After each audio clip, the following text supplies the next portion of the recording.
السلام عليكم ورحمة الله تعالى وبركاته. أهلا وسهلا بكم متابعينا الكرام. سنتحدث بهذا الفيديو عن موعد مباراة العراق أمام المنتخب اليمني في المباراة التي تقام اليوم في الجولة الأولى من بطولة غرب آسيا للناشئين تحت سن 17 عاما لموسم 2023 والتي تقام في سلطنة عمان. الموعد والتوقيت والقنوات الناقلة فضلا وليس أمرا. لا تنسونا من الإعجاب بالفيديو والاشتراك بالقناة وتفعيل جرس الإشعارات ليصلكم كل جديد. شاركنا رأيك في التعليقات. لا تنسوا الصلاة والسلام على حبيبنا النبي.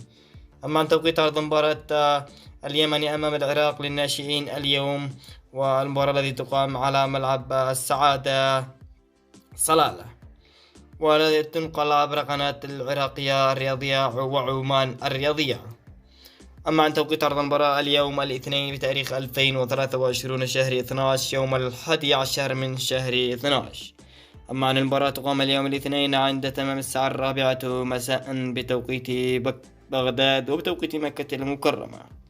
شاركونا رأيكم من سيصير الفائز من بين اليمن أم العراق. وصلنا النهاية والسلام عليكم ورحمة الله تعالى وبركاته ودمتم بأمن الله.